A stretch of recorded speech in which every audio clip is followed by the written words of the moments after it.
So as you can see, we derived this expression in the last class, and you see it is around this temperature that, so around this temperature, degenerate electrons, they begin to resist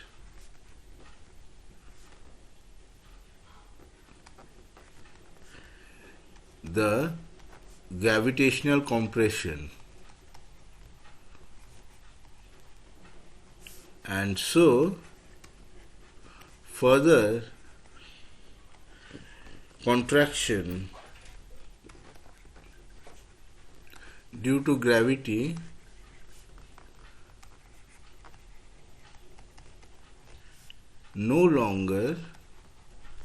can no longer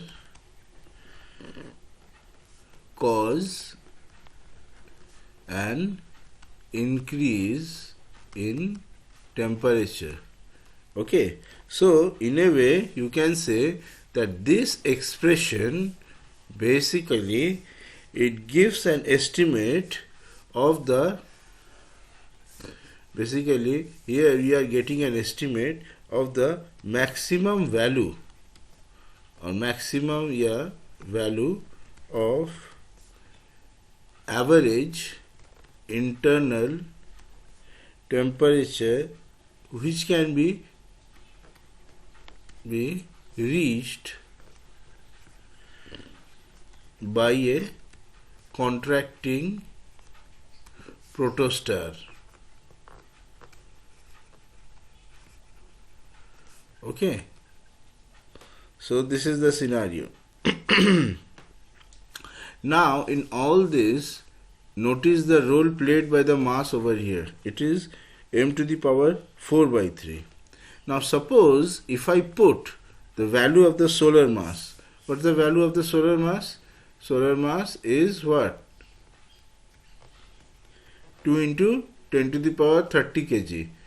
You will see that if I put it over there and the solar values over here, then as a result here the kBT comes out to be around, you can do this yourself, this is a homework for you.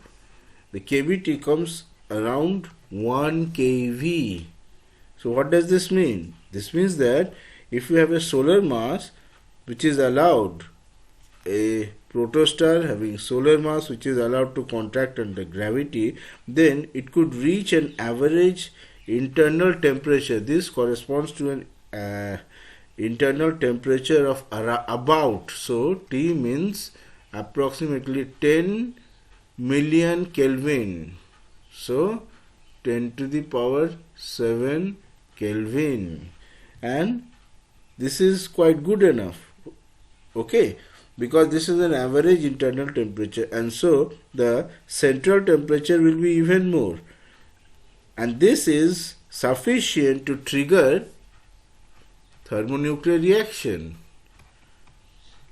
Trigger thermonuclear reactions, and so we will have a star. Fine. But you try to understand that the contraction of protostars which are less than this mass, what will happen to them? This will lead to lower internal temperatures, definitely. Now, lot of simulations actually and more detailed calculations, they have indicated that the minimum mass needed. So remember, what's our aim? Our aim is this thing, triggering of thermonuclear reaction. That means our aim is true stardom, and true stardom, so true stardom means that the thermonuclear reactions must start.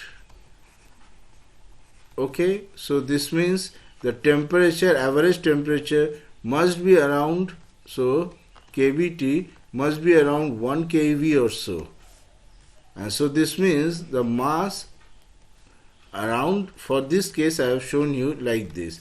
Now the detailed calculations are showing that for mass approximately greater than 0.08 solar masses, here we can have thermonuclear reactions, the temperature which is sufficient to trigger thermonuclear reactions. Now this is through detailed calculations. I am not showing you over there. I have just given you over here a very basic rough idea. So here we have a basic rough idea, and this is from the detailed calculations. Okay, so this is our true stardom in a way, and this is a rough calculation that we have seen. Fine. Now so you can say that protostars whose mass are less than this value of 0.08, what happens to them?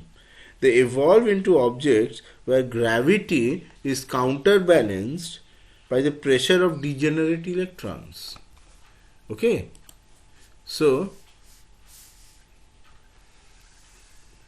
if the mass is less than 0.08, then this gravity, this is counterbalanced by what? By pressure due to degenerate electrons.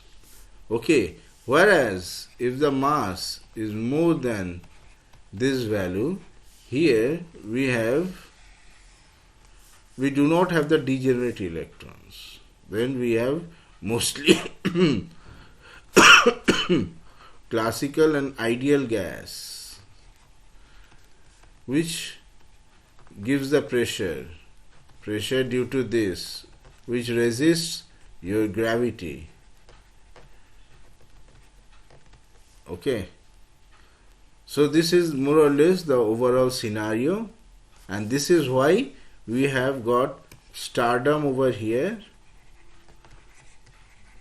because the temperatures rise, temperatures are sufficient to initiate the new thermonuclear reactions, and we do not have stardom, no stardom,